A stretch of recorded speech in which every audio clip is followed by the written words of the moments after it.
అందరికి నమస్కారం అండి. గోబీ ఫ్రై చేస్తున్నాను. గోబీ ఇలా చేస్తే బాగుంటుంది. ఈ కిలో అండి. నేను దీనికి సంబంధించి చూపిస్తాను. అందరు చేస్తారు కానీ కొంచెం డిఫరెంట్గా ఉంటుందండి.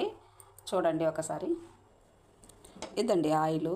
నేను చేసేదాంతో 2.5 గరిటె తీసుకున్నాను. కొంచెం తక్కువే ఉండాలి. ఇది కూడా తక్కువే, ఎక్కువే చెప్పాలంటే, కానీ మినిమం ఉండాలండి. ఈ మాత్రం ఉంటేనే బాగుంటుంది. దీనికి పోపు వేసుకుందాం.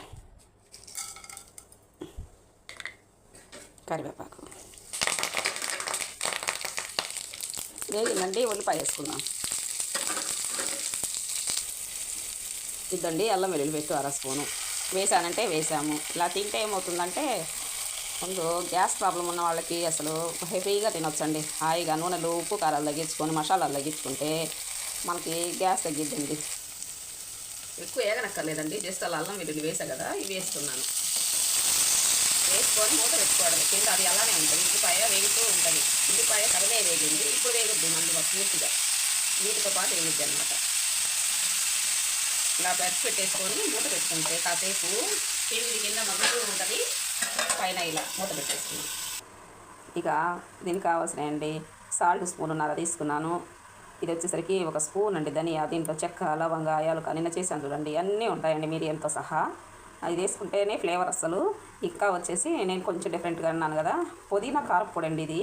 ఈ కారపొడి వేస్తున్నాను. మన చికెన్ లెక్కేస్తే ఎక్సలెంట్గా ఉందండి. అసలు ఎంత కమ్మగా ఉంది.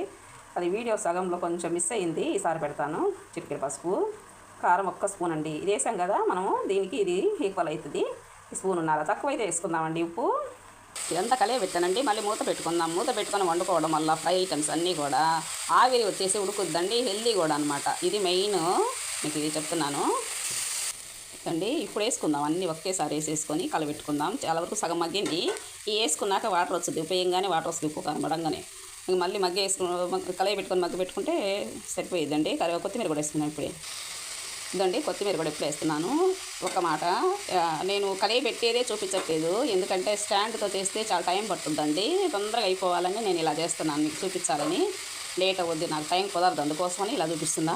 ఇది కలయి పెట్టుకొని మళ్ళీ మూత పెట్టేస్తాను. ఈ మధ్య సబ్స్క్రైబ్ చేసుకున్న వాళ్ళందరికీ మెనీ థ్యాంక్స్ అండి. నిన్న కూడా ముగ్గురు చేసుకున్నారు ధనియా పౌడర్కి. థ్యాంక్స్ అండి వాళ్ళందరికీ కూడా, మీ అందరికీ. ఇదండి బాగా వచ్చేసింది. బాగా మెత్తగా మగ్గిపోయింది ముక్క, మెత్తగా సాఫ్ట్గా.